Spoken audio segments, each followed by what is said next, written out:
지난해 폴란드의 K방산 쇼핑으로 방산 수출이 호조를 보였습니다.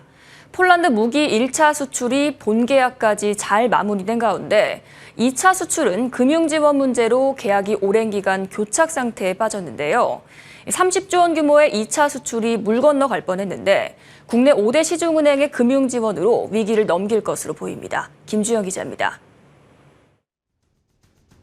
지난해 국내 방산 기업들은 폴란드와 FA-50 경공격기, K9 자주포, K2 전차 등 17조 원 규모의 1차 무기 수출 계약을 체결했습니다.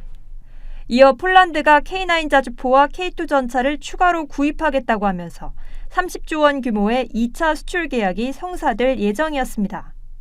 하지만 수출입은행의 수출금융 한도 제한으로 폴란드에 대한 금융 지원이 난항을 겪으면서 2차 수출 계약이 교착 상태에 빠졌습니다. 거래 규모가 크고 장기간 지속되는 방산 계약의 경우 무기 판매국이 구매국에 저리 대출, 장기 분할 상환 등 금융 지원을 제공하는 게 일반적입니다.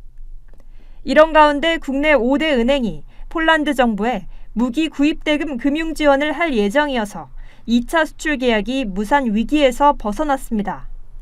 국방부와 5대 은행 관계자들은 오늘 회의를 열고 무기 구입 대금 대출의 방식과 적용 금리, 규모 등 구체적인 방안을 논의했습니다. 5대 은행은 일정 금액을 집단 대출하는 방식으로 계약 금액의 70% 수준을 지원하는 방안을 모색하고 있는 것으로 알려졌습니다.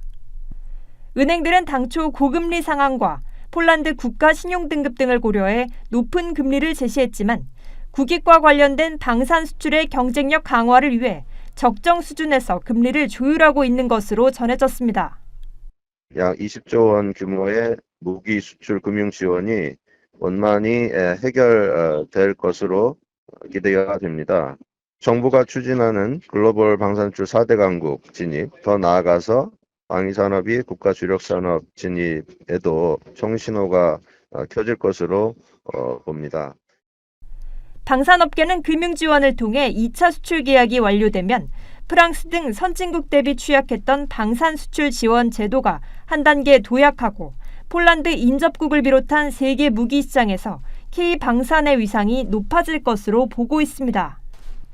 또 미국을 포함한 우방국, 북대서양 조약기구 가입국에서 한국이 안보협력 주도권을 잡는 주요한 계기가 될 것으로 기대하고 있습니다. 머니투데이 방송 김주영입니다.